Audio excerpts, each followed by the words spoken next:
Hi, good afternoon, everybody. My name is Kyle. I post a lot of different stuff on my YouTube channel, but mainly focus on music, the life of being a flight attendant, and the other different pastimes that I'm into, including astrology, real estate, and a lot of other information that I just want to share with the world. So today I wanted to share a little bit of information on being a real estate agent. I got licensed in 2020, and I was a realtor in Pennsylvania and Delaware. Excuse me. And I practiced for a couple of years, and then I moved back to my home state of Illinois. I got my license in Illinois to sell real estate, and it's currently been in escrow for the last couple years because I always had my flying job as a flight attendant, and I was using real estate as another income source, and it just ended up being extremely difficult to balance a flying schedule along with real estate. But for those of you interested in being a realtor or a real estate agent, if you join the National Association of Realtors, you can then use the term realtor.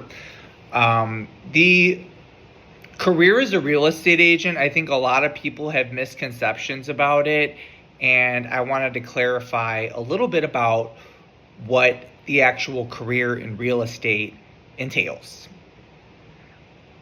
So I have some notes here. I'm going to be looking down at these when I'm sharing them with you guys, so I hope you don't mind. But first of all, let's start with how you become a real estate agent. So there's many online websites that offer the real estate course for different states. You can pick your state and choose real estate broker or real estate salesperson and take all the information online. It'll take you a while to go through the information. It's pretty in-depth. You learn all about the essentials of real estate, including mortgage financing. You learn about sales. You learn about like common metrics to use for real estate, like how many acres and all of that kind of stuff. So the course is very boring, but it's a requirement for you to be able to take your test. So you have to pass a test of the national test, and then you also have to pass the next portion, which is the state portion. It's usually two portions, national and state. The national portions for any state, it's just information that the nation requires real estate agents to know. And then you take the state portion, which is state-specific questions, because different states have different regulations and laws regarding real estate brokerage. So you'll then take that test in the same day. So once you pass your licensing course, you'll get a certificate of completion that you'll then use to upload when you schedule your test. And it's usually through PSI as the testing service. The test you will have to study for. It's not the easiest test. I passed on the first time for all the tests I took, and I had to take one for Pennsylvania, Delaware, and I also had to take one for Illinois. And I studied in depth. You'd have to take a lot of notes. I highly recommend you must take notes to pass the test, and you must study. You're not just going to show up to the test and pass. I mean, some people probably can, but I wasn't the best student when I was in school, so I had to study a lot for the test. So once you pass your test, you're going to then have to choose a brokerage, because when you're a real estate salesperson or a broker, you have to hang your license under a real estate brokerage. So like Keller Williams, EXP Real Estate, Berkshire Hathaway Home Services. I mean, there's so many, Compass, all of these different real estate brokerages. And what I highly recommend you do is you interview each brokerage, because as a real estate salesperson, you need to know that the brokerage you hang your license with, as a new real estate agent especially, is going to help you get to know the business. And I'm going to tell you this, when you take the real estate test, the information that's in that test does not teach you absolutely nothing about the actual career of being a real estate agent. At the end of the day, you are a salesperson. So if you're getting into this business and you don't have a huge sphere of influence, and what is a sphere of influence? People you know. a lot of family members, friends, if you have kids, the parents of the children that your kids play with, or the community of the school that your kids are a part of, or different hobbies that you know a lot of different people in, and you're constantly out and about networking and socializing to gain more connections and build trust with potential clients. If you don't have that getting into this business, you will spend 95% of your time when you get into this business prospecting, which is finding new leads or new people to do business with. So that will include a wide variety of things. When you start in this business, you usually don't have a lot of money, and you have to come up with a lot of fees that you are required to spend in order to even start practicing real estate. So when you hang your license with a broker and you interview your brokerages and you find out one that has a really good training program, that's not going to fee you to death, that's not going to have all these crazy fees you have to pay right off the bat, that has a mentorship program where you can mentor under a realtor that already has success and learn the business from them. They have training classes. You want a brokerage that has all of this.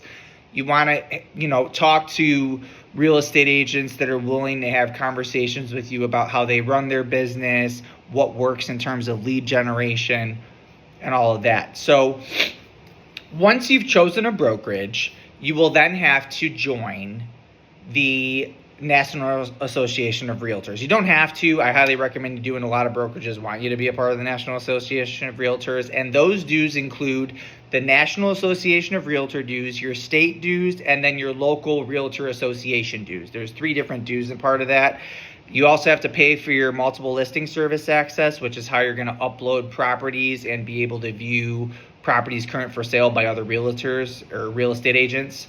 And you might have startup fees with your brokerage. You're going to have to pay for business cards, lock boxes, signs. You can negotiate stuff with your broker when you interview with them to see what they're willing to give a new agent.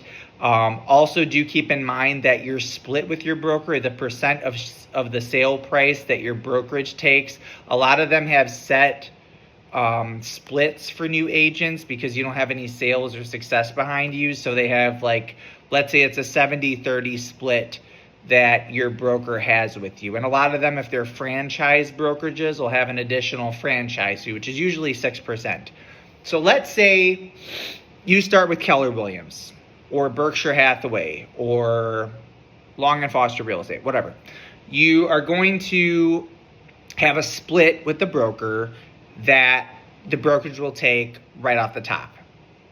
So let's say each market's different, but let's say your market, the typical fee for a buyer's agent or listing agent side of commissions, let's say it's 5%, right? So 2.5 to the buyer's agent, 2.5 to the listing agent. So you will take the sales price times the 5%, and then 2.5% of that will go to your side of the transaction. So let's say you're the buyer. So let's say you have a house that's $350,000, okay? Because that'll be easy. So you get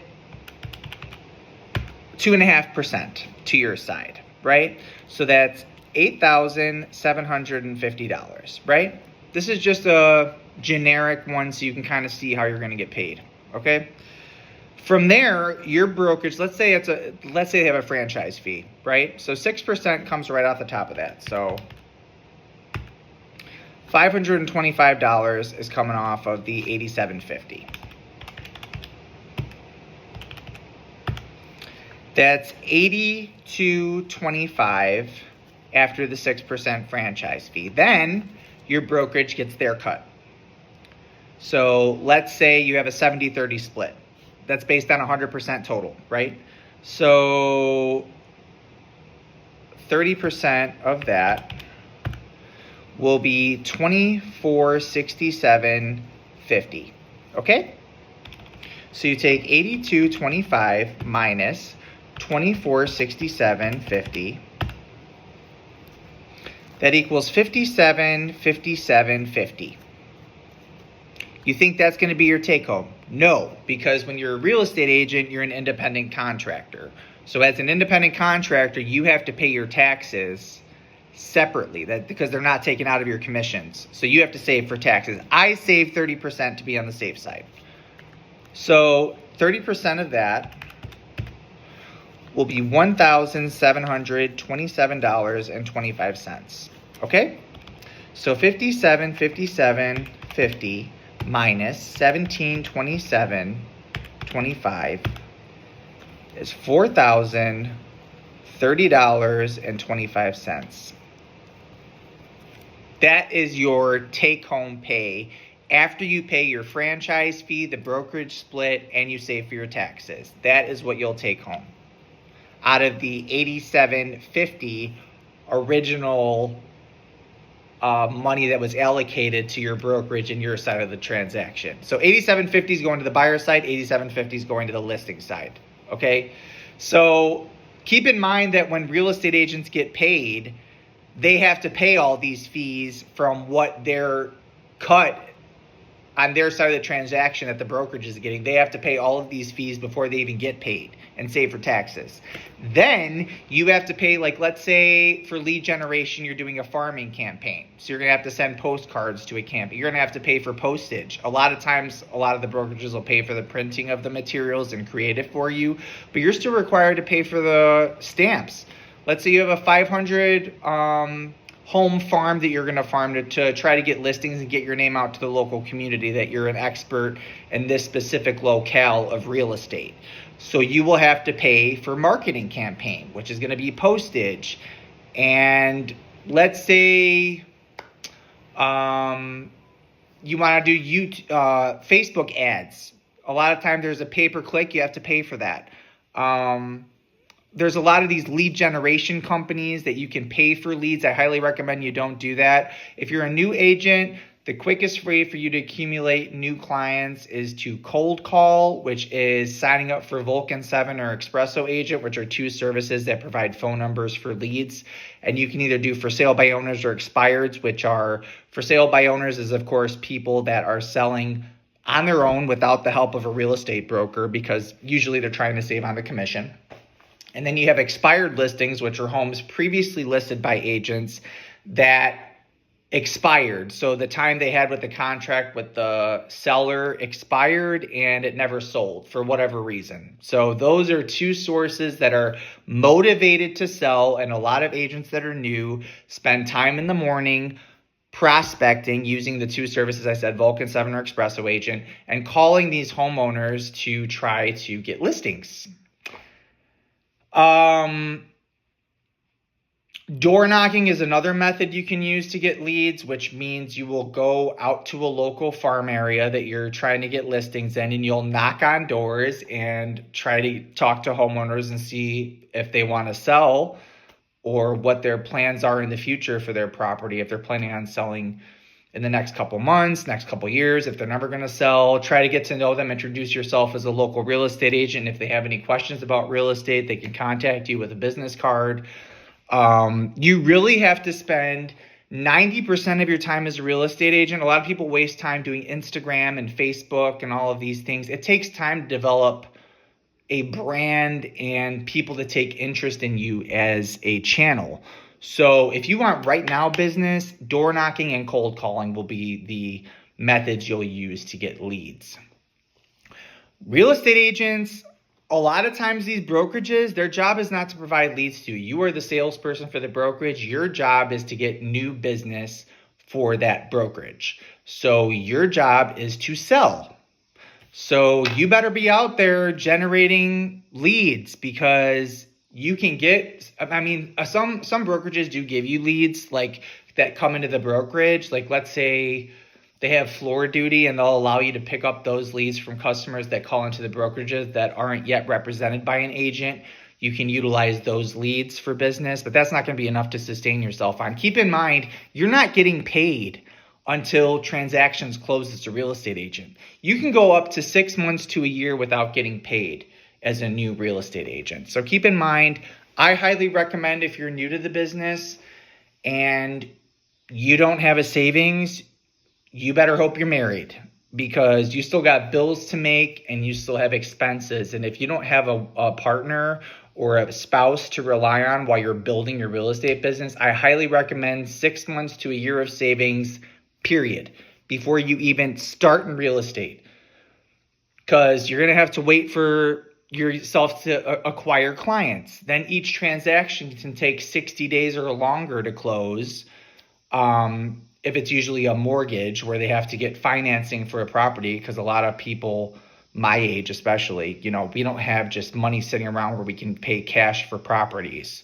So you have to wait for financing to go through and escrow to close and all these different things. So as a real estate agent, I highly recommend that you have 6 months to a year of savings set aside to be able to cover expenses while you build your business. If you're married, it's a little bit different because your partner could be potentially covering the mortgage and the cell phone and your bills while you're trying to build your real estate business and get off the ground running.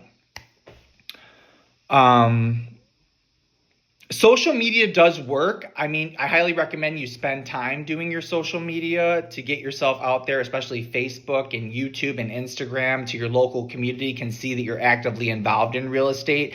And what I would use with that is open houses, property tours, day in the life of a real estate agent is really common so people can see what you're doing every day. Prospecting, cold calling, you can upload stuff like that so that people can see that you're actually active as a realtor. I want to take a little bit of time to discuss current market conditions. So I got in when COVID-19 pandemic was underway, and that real estate market was crazy. Why was it crazy? Because interest rates were so low. 2.5%, 3% interest rates. That is dirt cheap to borrow to buy a home. So everybody and their mother was selling because the demand based on interest rates, so many buyers were drawn to purchase because of the low interest rates. They could afford more house with lower rates, right? So everybody was buying, everybody was selling, because there was so much inventory coming on the market. Sellers had a little bit more chances of securing a place when they sold their place to a buyer. And it was crazy. And during that time, it was just out of control. And now in 2025, the interest rates have doubled. It's like 7%, 6.5%, 7% for interest rates now. There is a lot less inventory because people don't want to lose those great rates they got during COVID. So they're staying in their property longer. And there's a lot more competition because the same amount of agents is fighting for more business, and not a lot of people are selling right now. So you're competing with 10, 15 real estate agents to get one listing. You really got to know your stuff. The property prices were so inflated over the last couple years. The regular price of a property now is like $450,000 for a single family home, which is nuts. Also, keep in mind that a lot of these low-cost brokerages that don't really help the seller by doing a lot of the methods that traditional brokerages do, like open houses and other methods to help sellers marketing beyond just putting it on the MLS.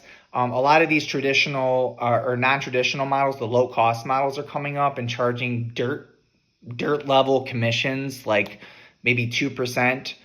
Or 1% to throw the property on the MLS, or maybe just like flat fee brokerages where they'll charge you, $1,200 to put your home on the MLS. These are a lot of competition because sellers want to make the most they can on the properties they sell. So a lot of these low cost brokerages are being utilized. So the market now is extremely different, and a lot of agents didn't even sell anything last year. I think it was something like 60% of agents didn't sell a home last year or sold one home. It was like so low. And many people think real estate agents make all of this money because they see Selling Sunset and all these $1 million properties that they're selling and everything. Keep in mind the salary of a real estate agent in the United States, the median salary is like $50,000. And most agents do 1 or 2 deals a year. Some don't even do deals. Some just have their real estate license active, hanging with a broker. They never do business, and they'll utilize it when they buy and sell their own property to save on the commission, or for friends and family that are buying and selling that they know. But full-time, competent, professional real estate agents are very uncommon. There's not a lot of them. And a lot of these agents are part-time, like I was. And a lot of agents just don't focus on it like a business. And that's a definite problem because clients need you to be available. A lot of people think being a real estate agent, you're going to have all this flexibility as a real estate agent. You're going to be able to create your own schedule and work when you want to. And I'm sorry to say this, but you have to be available when your clients want to see properties.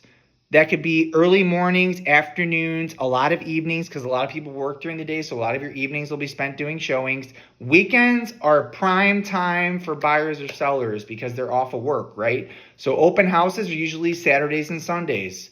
You have to be available. I mean, if you go on vacation and you don't have somebody covering for you at the office, you better be answering your phone and writing contracts when you're on the beach in Playa del Carmen for your client who wants a house, because that's what you're getting paid to do.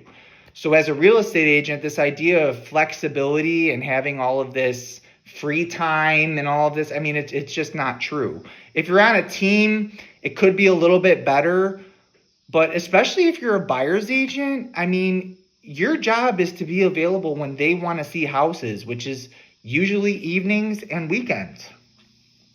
And in this market especially, or like the COVID market, if you didn't see a property in the first 2 hours, it had 15 offers on it. I mean, you had to be on top of your stuff during COVID.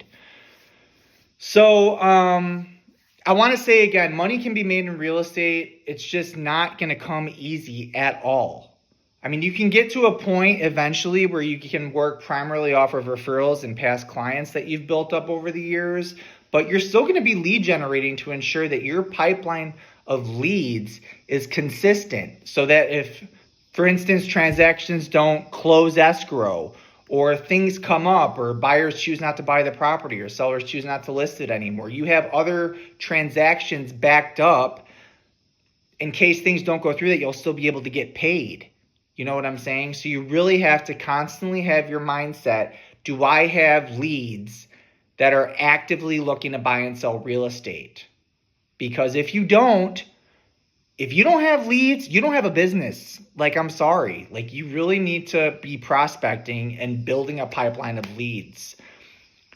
There's this, like I said, there's a select few agents that are incredible, reach true levels of success, are masters at the profession of real estate sales, and work their butts off. And this is the 20% of agents who make 80% of the commissions, because they have their name out there. They've worked their butts off when they started their careers, cold calling, door knocking, farming neighborhoods to get their name out there. And they've established themselves with so many people now. They're the local name in the locale of a market that people know if they're going to buy or sell, they're going to use this agent, because they just have market share and they're knowledgeable. They're extremely knowledgeable. Over the years, you acquire so much knowledge about how homes work, what things to look for during showings, that you can tell your clients could be potential issues with the home. You develop connections with contractors, electricians, plumbers, painters, stagers, all of these people, roofing contractors, general contractors, other real estate agents. You really need to build that network to be able to leverage all of these people, because when you're a real estate agent, your job isn't just buying or selling a property and then forgetting about people, which is what 90% of real estate agents do.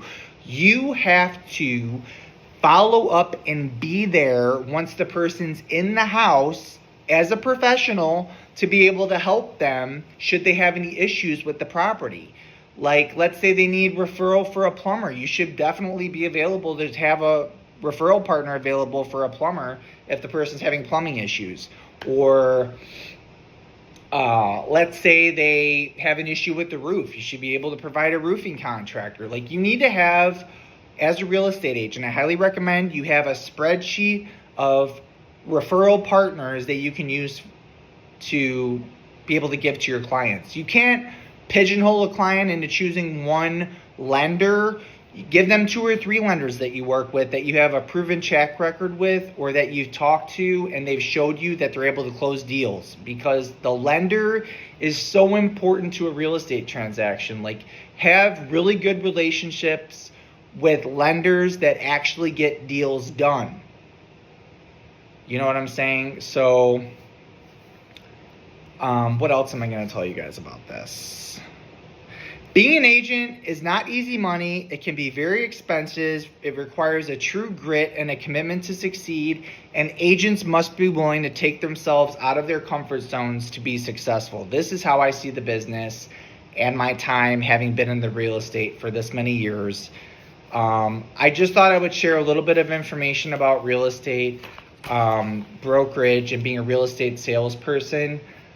I think if you have the grit, you have the personality, people who have a big sphere of influence, and people in their local communities know them, and they're established with that community and can leverage those relationships once they know they're in real estate to build a business out of it. I think you can be very successful if you can be committed to cold calling every day for 3 to 4 hours every day, trying to get listings from expired for sale by owners, new expireds, new for sale by owners, old expireds, old for sale by owners, people who've lived in their house for a certain amount of time that have built up a lot of significant equity that might be willing to sell if they got the right offer. If you can be constantly prospecting, networking, putting yourself out to local communities and building relationships and trust with people, I think this business can be amazing. I mean, I really do. To sell one house, you get $4,030.25 based on a sales price of a $350,000 property at a 2.5 commission, with the fees that I said that you'd have to pay based on the example I came up with, which, let's say they have a 6% franchise fee and then you have a 70-30 split with the brokerage. I mean, that's decent money. But keep in mind, if you're not constantly prospecting and having clients buying and selling and having transactions close every month, that's going to be hard to sustain yourself on that for a couple months while you're trying to get business. So before you jump, quit your job, and fly into real estate full time, and you don't have a spouse helping you with bills, or you don't have a 6 to 12 months of savings built up, you better be doing part-time, a full-time job, and doing real estate part-time. Get your feet wet, get yourself in the business to make sure that it's actually something you can do and want to do that brings you enjoyment before you jump in full-time, because I've known people that have gone full-time real estate, found out it's a sales job and that they have to prospect all the time, and they're like, this is not what I signed up for. I thought I was just going to go to the brokerage, they were going to give me a couple leads, and that was going to be it. You don't get a set payment as you're an independent contractor. You have to generate your own business. You are a business owner, an entrepreneur as a realtor. So I hope this information was helpful to you. I'm not actively buying and selling at the moment as a real estate agent. I have my license in a referral company where I can collect on referrals from people that I know that want to buy and sell real estate to active real estate brokers that pay for MLS access and pay their National Association of Realtor dues. So I'm not actually active right now, but I thought I would share the information that I know based on my time as a realtor. So I hope you enjoyed the video. If you want to share your comments about what you think about the business and what I had to say about it, I'd love to hear what you have to say. And for those that are getting into the business, I wish you a ton of luck. Prepare that it's going to be a lot of work, and your schedule will not be flexible. I mean, you'll be putting in 50, 60-hour weeks when you start in real estate, and you really have to make lead generation the focal point of what you focus on every day. So thank you so much for watching. I wish you all a ton of success in real estate. If this is what you want to try out, I highly recommend you try it out. If it's something that's been on your mind, you're never going to know if it's what you want to do unless you take the test, get into it, and start to actively do the business. And for those of you who did real estate and for whatever reason weren't successful, let me share that. The statistics are by year 5 of being a real estate agent, 80% of realtors fail out of the business. So I'm just trying to keep it real. Like, there's all this, hype about real estate and people don't share the facts about it. So I thought I would do a video and really go in depth about it. So I hope you enjoyed the video, and I hope you have a wonderful rest of your 2025. And I look forward to the next video where I can share more information about things that I've learned in my 36 years of life. So thank you.